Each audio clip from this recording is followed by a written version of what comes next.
Vous écoutez Envol-d'elle et dans ce 10e épisode, nous allons parler du concept d'être créative avant d'être réactive et combien ça peut révolutionner notre activité et nos relations. Bienvenue sur Envol-d'elle, le podcast qui soutient votre envol.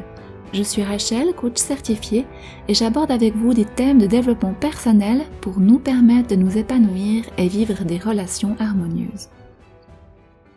Bonjour, j'avais très envie de vous partager aujourd'hui un concept que j'ai découvert par Brian Johnson, un Américain qui a passé beaucoup d'années à lire et à résumer énormément de bouquins et qui s'applique aussi à les mettre en pratique et à les transmettre. Ce concept, le voici. Soyez créative avant d'être réactive. Créative, réactive, les lettres de ces deux mots sont les mêmes. Déplacez la lettre C et vous obtenez toute autre chose et des résultats très différents. Qu'est-ce que ça veut dire être réactive ? Ça signifie parer à l'urgent, à ce qui requiert notre attention, ce qui pop sous nos yeux ou à nos oreilles et qui n'est pas nécessairement important. C'est consulter son smartphone juste avant de s'endormir ou comme première action le matin quand vous vous réveillez. Je pense aussi évidemment à toutes ces notifications dont nous sommes abreuvés sur nos smartphones avec les réseaux sociaux, les messageries, les chats, les emails, les applications multiples et variées, ainsi que sur nos ordinateurs, si c'est un outil que vous utilisez pour le travail, là aussi, les notifications peuvent être multiples. Tout ceci endommage notre attention et notre concentration. Le célèbre sociologue Herbert Simon a observé en 1970 déjà, je cite, « Ce que l'information consomme est plutôt évident. Elle consomme l'attention de ses destinataires. Par conséquent, une richesse d'informations crée une pauvreté d'attention. » Nous sommes envahis, submergés de notifications, d'informations disponibles à un clic ou à un swipe comme jamais auparavant. Et toute cette richesse crée une pauvreté d'attention. De plus, nous ne sommes pas faits pour le multitasking, c'est un leurre. Même nous, les femmes, désolé de casser le mythe. En réalité, nous nous concentrons uniquement sur une tâche à la fois. On peut switcher de l'une à l'autre plus ou moins rapidement, mais ça sera toujours qu'une seule à la fois. Et d'après le neuroscientifique Christian Jarrett, nous faisons ces tâches avec beaucoup moins de compétences et de précision que si nous nous étions simplement concentrés sur un travail à la fois. En fonctionnant ainsi, en faisant du multitasking, nous divisons notre attention et elle en devient moins bonne pour chaque tâche que nous effectuons, comme si une part de notre attention reste un peu avec la tâche que nous venons de faire. Et du coup, à force de sauter d'une chose à l'autre, on dilue petit à petit notre attention. Les notifications perturbent notre attention. Par exemple, si au moment où je suis en train de préparer le texte de cet épisode, je reçois une notification d'un nouveau message, qu'est-ce que je fais ? Je peux m'arrêter d'écrire et aller lire ce message. J'aurai alors peut-être envie d'y répondre tout de suite, et je vais le faire, ou alors je me dirai « j'y répondrai plus tard ». Sauf que voilà, dans les deux cas, mon attention a déjà été endommagée et ça me demandera du temps de me remettre dans ce que j'étais en train de faire, c'est-à-dire écrire pour cet épisode. Même si je décide de ne pas m'arrêter, le simple fait que mon attention a été attirée par un son, par une lumière, une bannière, une vibration, ça suffit pour me déconcentrer l'espace de quelques secondes.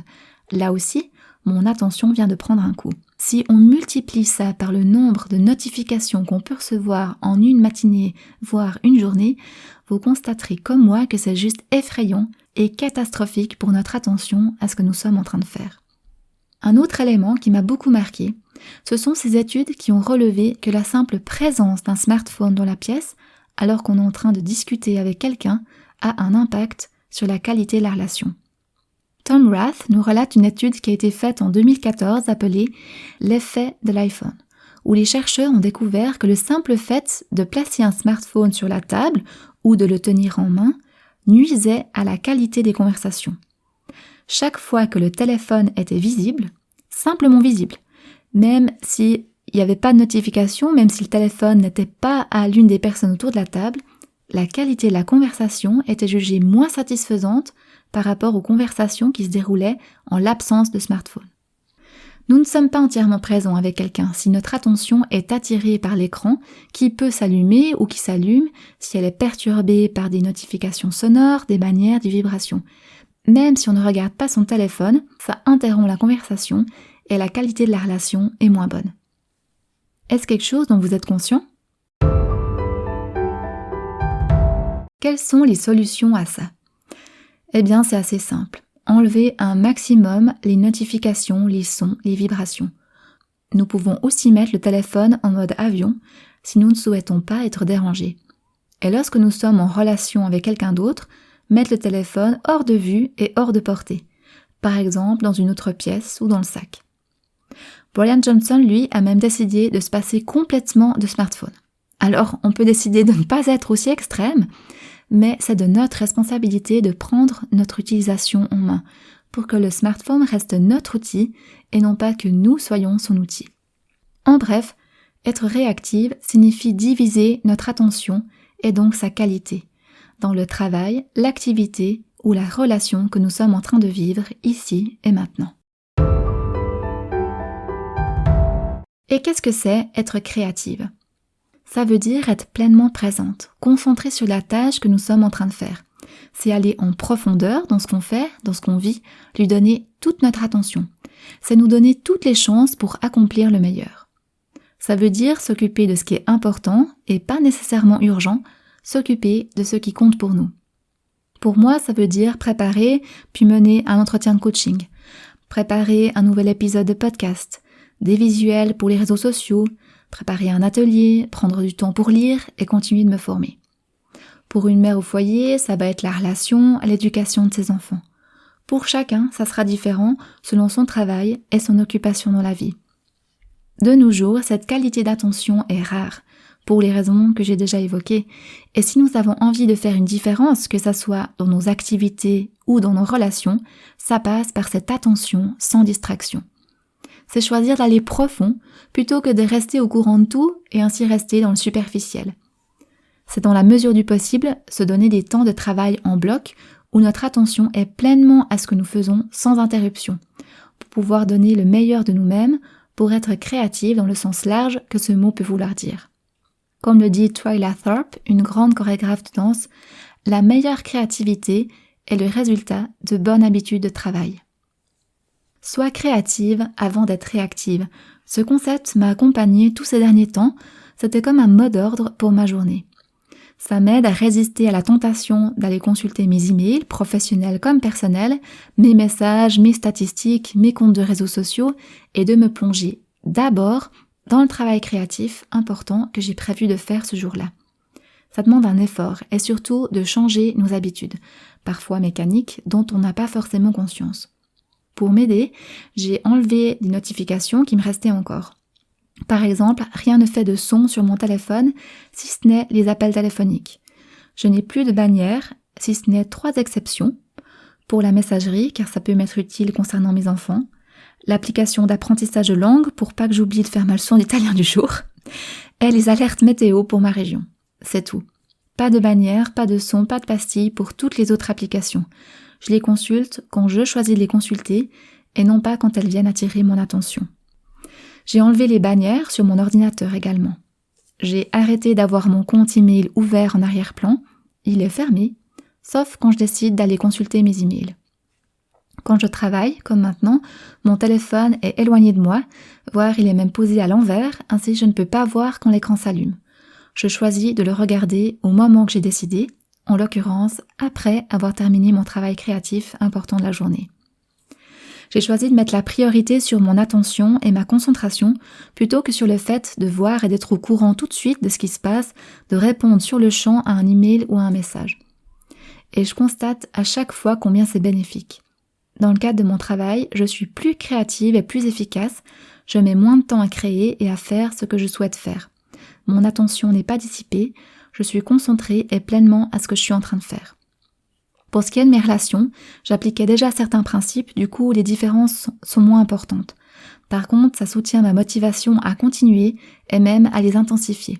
Et je suis d'autant plus attentive à l'effet du téléphone lorsque c'est celui de mon interlocuteur qui est visible, qui vibre, qui sonne, qui s'allume. J'ai conscience que ça peut pas s'appliquer comme tel à tout le monde. Je vous partage ce que je fais pour vous donner un exemple. J'ai dû chercher, tâtonner et du reste, j'ajuste encore tout ça continuellement. À vous de trouver la façon de faire qui vous convienne à vous, à ce que vous faites comme travail, activité et à votre réalité de vie. Dans tous les cas, je suis persuadée que nous avons tout à y gagner d'être créatives avant d'être réactives. Récupérons notre capacité d'attention si précieuse qui nous est volée par notre sympathique smartphone, par ailleurs bien pratique, mais qui ne nous rend pas du tout service ici, il faut le dire. Comme le dit Steve Chandler, je cite, « Si vous gardez la pensée qu'à tout moment votre vie est soit une création, soit une réaction, vous pouvez continuellement vous rappeler de créer. » Dans cet épisode, nous avons abordé le concept « Soyez créative avant d'être réactive ». Notre attention est précieuse et elle est mise à mal via nos téléphones et nos ordinateurs par les notifications, les interruptions multiples qui se présentent à nous. Nous pouvons choisir d'être réactives et nous laisser interrompre par ces sollicitations et ainsi impacter négativement la qualité de notre travail et de nos relations. Ou nous pouvons choisir d'être d'abord créatives, privilégier une attention pleine et entière à ce que nous sommes en train de faire ici et maintenant, aux personnes avec qui nous sommes ici et maintenant. Nous verrons notre qualité de travail être meilleure, plus efficace et nos relations s'approfondir. Pour prioriser notre attention à ce qui est important pour nous, nous avons vu que nous pouvons décider des notifications que nous laissons, celles que nous enlevons, celles que nous restreignons. Nous pouvons aussi décider de mettre notre téléphone sur mode avion ou de le mettre de côté, dans une autre pièce, hors de vue et hors de portée de main.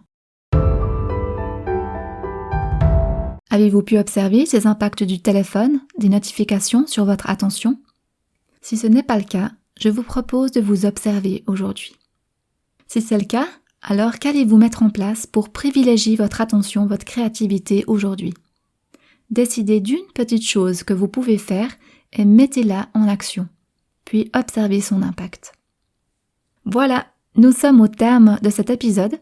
Je nous souhaite à tous d'être toujours plus créatifs avant d'être réactifs et j'aurai plaisir d'entendre vos retours si vous le souhaitez par des commentaires ou en me contactant sur mon compte Instagram ou Facebook. Vous me trouvez sur rachelms.coaching et je vous retrouve tout bientôt pour un prochain épisode. Merci de m'avoir écouté jusqu'au bout. Si ce podcast vous a plu, merci de le partager autour de vous et de le noter avec un maximum d'étoiles pour qu'il soit visible par d'autres. À bientôt!